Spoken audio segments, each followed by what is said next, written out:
नमस्कार, मैं हूं उत्तम पांडे और आप देख रहे हैं एजेड न्यूज। आज हम बात करते हैं चुनावी को लेकर के, जहां पर चुनाव की तारीखों का ऐलान हो चुका है। जो पार्टी के बड़े बड़े नेता हैं वो अपना दल बदल रहे हैं। लोगों का कहना है कि जो पार्टी के नेता हैं जो दल बदल रहे हैं तो लोग टिप्पणी करते हैं। उस टिप्पणी पर हम आज चर्चा करेंगे। आगे कांग्रेस की प्रत्याशियों की घोषणा कर दी गई है। कांग्रेस ने अपनी लिस्ट जारी कर दी है, उस पर भी हम बात करेंगे। भाजपा ने भी अपनी पहली लिस्ट जारी कर दी है, उस पर भी हम बात करेंगे। लेकिन सबसे पहले जो दल बदलू नेता हैं हम उनकी बात कर लेते हैं। हालांकि मैं आपको बता दूं कि भाजपा के 3 मंत्री और 11 विधायक अब तक भाजपा छोड़ चुके हैं। वहीं पर इनके भाजपा छोड़ने पर सवालिया निशान भी खड़े हो रहे हैं।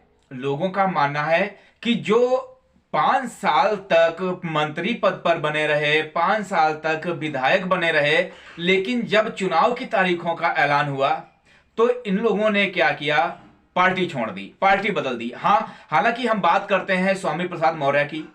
अब अजीब राजनीति है ये। बसपा से आए थे, भाजपा में उन्होंने जो सदस्यता ली। फिर भाजपा में सदस्यता लेने के बाद उन्होंने बसपा सपा के ऊपर खूब कटाक्ष किया कि वो विरोधी हैं, दलित विरोधी हैं, ये करते हैं, वो करते हैं।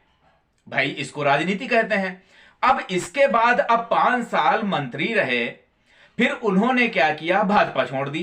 अंत में जब चुनाव की तारीखों का ऐलान हो गया, अब क्या करते हैं कि जाकर के सपा ज्वाइन कर ली। अब सपा ज्वाइन करने के बाद पहले जहां पर जिनकी तारीफ होती थी कामों को लेकर के कि हां भाई बहुत अच्छे योगी काम कर रहे हैं, बहुत अच्छे मोदी काम कर रहे हैं, उनकी तारीफ होती थी। लेकिन चुनाव की जैसे ही तारीखों का ऐलान हुआ, उनको लगा कि हमारा अब इस पार्टी में दाल गलने वाली नहीं है, या हमारे हिसाब से हमको यह पार्टी टिकट देने वाली नहीं है। फिर उन्होंने क्या किया? उन्होंने भाजपा छोड़ दी। हालांकि यह हमारी प्रतिक्रिया नहीं है, यह लोगों की प्रतिक्रिया है। कोई कहता है कि अपने बेटे को टिकट दिलवाने के चक्कर में उन्होंने पार्टी छोड़ी। कोई कहता है कि उनको मनचाही सीट नहीं मिली इसलिए इन्होंने पार्टी छोड़ दी। लेकिन सत्यता क्या है ये उन्हीं से पता चलेगा।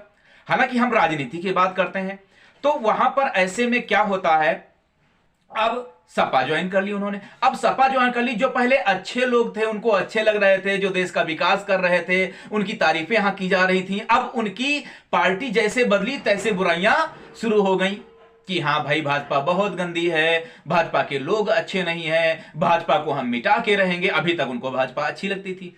खैर, छोड़ दीजिए। जो लिस्ट जारी हुई है वो भी हम बताएंगे आपको। जो यहां पर हम अब बात कर रहे हैं, जो लिस्ट जारी हुई है वो भी हम आपको बताएंगे। अब कांग्रेस ने क्या किया? कांग्रेस ने अपनी विधानसभा से 4 प्रत्याशियों की घोषणा कर दी।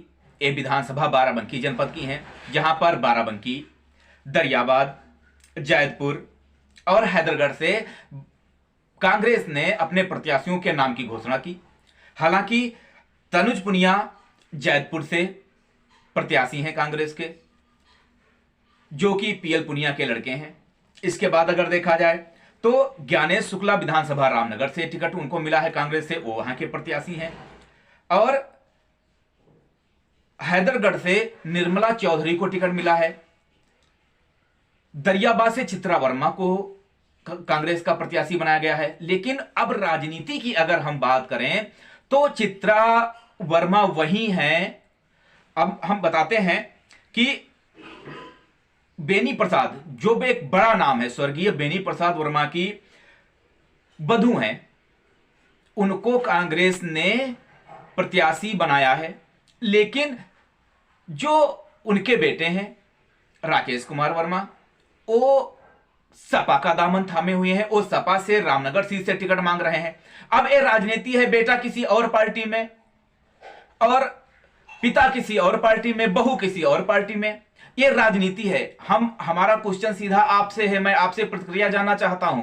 क्या ये सभी लोग जनता की सेवा करने के लिए सपा ज्वाइन करते हैं, भाजपा ज्वाइन करते हैं, बसपा ज्वाइन करते हैं, कांग्रेस ज्वाइन करते हैं, कि या फिर सिर्फ कुर्सी के लिए? उनको जहां टिकट मिलेगा, जो उनकी बात मानेगा, वो वहां जाएंगे।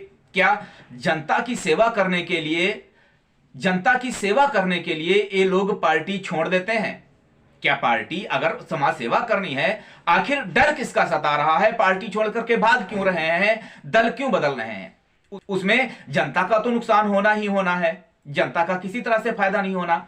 अब टिकट की जुगत में यहां से दिल्ली से लेकर के लखनऊ तक, लखनऊ से दिल्ली तक चक्कर काट रहे हैं प्रत्याशी।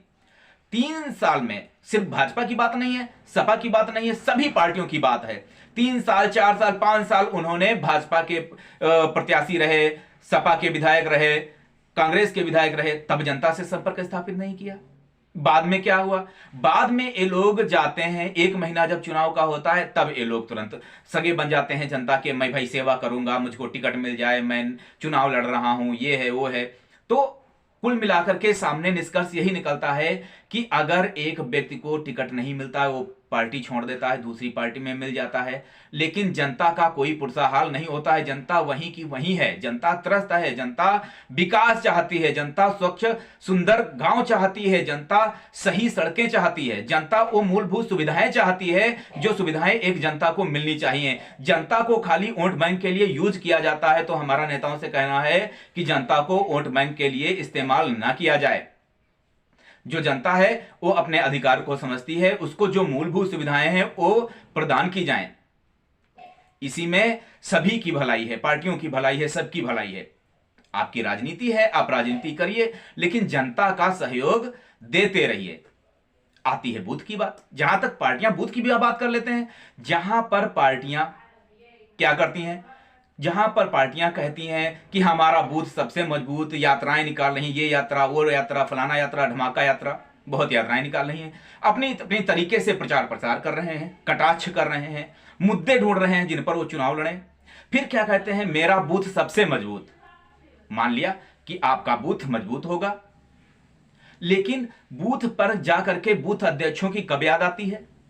जब चुनाव सर पर होता है। पूरे 5 साल आपने बूथ अध्यक्ष को यूज किया, इस्तेमाल किया।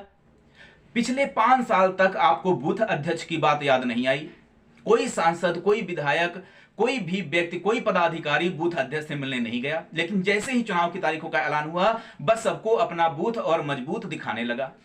लेकिन वास्तविकता क्या है, ये मैंने खुद जाकर के कम से कम 2, 4, 6, 8, 10 बूथ अध्यक्षों से बात की है। जो विकास का एजेंडा तैयार होता है उसमें बूथ अध्यक्ष का कोई रोल नहीं है, जो कार्यकर्ता है उनका कोई रोल नहीं है, जो वहां पर कार्य होता है उनका कोई रोल नहीं है। लेकिन उनका रोल कब होता है? जब चुनाव की तारीखों का ऐलान होता है। इसके बाद बूथ अध्यक्ष का कोई भी रोल नहीं होता है। तो ये राजनीति की बात हुई थी। अगले एपिसोड में, अगले वार्तालाप में हम फिर मिलेंगे। आप हमारे चैनल को लाइक करिए, सब्सक्राइब करिए, खबरों को शेयर करिए। अगर आपको बात अच्छी लगती हो, आपकी प्रतिक्रिया भी हमें चाहिए। अगर कोई प्रतिक्रिया आप देना चाहते हैं तो बिल्कुल वो प्रतिक्रिया का स्वागत है, आप वो प्रतिक्रिया हमें दे सकते हैं। धन्यवाद।